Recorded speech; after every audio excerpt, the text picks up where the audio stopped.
चंपकवन जंगल में बंटी कबूतर अपनी पत्नी टूनी के साथ रहा करता था।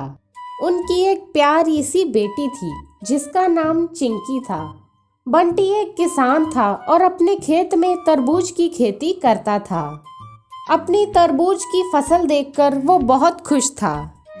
देख रही हो चिंकी की माँ, इस बार तरबूज की कितनी अच्छी फसल हुई है। बस अब मंडी में इनकी अच्छी कीमत मिल जाए।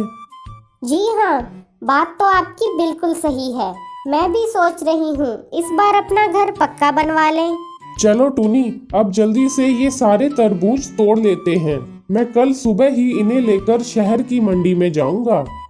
फिर दोनों पति पत्नी तरबूज को तोड़कर इकट्ठा कर लेते हैं। अगले दिन बंटी अपनी तरबूज की फसल लेकर शहर जाने लगता है। तभी उसकी बेटी चिंकी उससे कहती है, पिताजी, शहर से मेरे लिए खिलौने जरूर लेते हुए आना। ठीक है चिंकी बेटा, मैं तेरे लिए खिलौने लेता आऊंगा। फिर बंटी अपनी तरबूज की फसल लेकर शहर की मंडी में पहुंचता है और मंडी के सबसे बड़े व्यापारी कालू कौवे के पास आता है। सेठ जी, बहुत अच्छी किस्म का तरबूज लाया हूँ इस बार। जल्दी से इसे तोल कर मुझे पैसे दे दीजिए। मुझे घर के लिए बहुत सारा सामान खरीदना है। बंटी, वैसे तो तुम्हारी तरबूज की फसल बहुत अच्छी है, पर क्या करूं, आजकल मंडी में तरबूज कुछ ज़्यादा ही आ रहा है। मैं तुम्हारे एक तरबूज के बस 2 रुपए ही दूंगा। ये आप क्या कह रहे हैं सेठ जी? इतनी कम कीमत में तो आजकल कुछ भी नहीं मिलता। पूरी मंडी में तरबूज का यही भाव है बंटी, इसमें अब मैं कुछ नहीं कर सकता।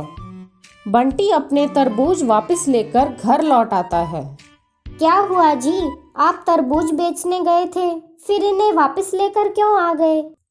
क्या बताऊं टूनी, मंडी में तरबूज की कीमत बहुत कम मिल रही थी, इसलिए मैं इन्हें वापस लेकर आ गया। मेरी सारी मेहनत बेकार चली गई। दोनों पति पत्नी उदास होकर बैठ जाते हैं। तभी उनकी पड़ोसन हरी तोती किसी काम से उनके घर आती है और दोनों को उदास देखकर कहती है, अरे टूनी बहन, क्या बात है? तुम दोनों इतने उदास क्यों हो? क्या बताऊं भाभी, तरबूज की फसल बेचने बाजार गया था, लेकिन वहां कीमत इतनी कम मिल रही थी कि वापस लेकर घर आ गया। समझ नहीं आ रहा कि क्या करें।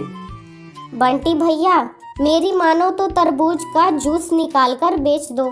तुम्हारे सारे तरबूज भी खराब होने से बच जाएंगे और तुम्हारी कमाई भी हो जाएगी। अगले दिन से बंटी और टूनी दोनों मिलकर तरबूज का जूस बेचने लगे, जिससे उनकी अच्छी कमाई होने लगी और फिर पूरा परिवार खुशी खुशी रहने लगा।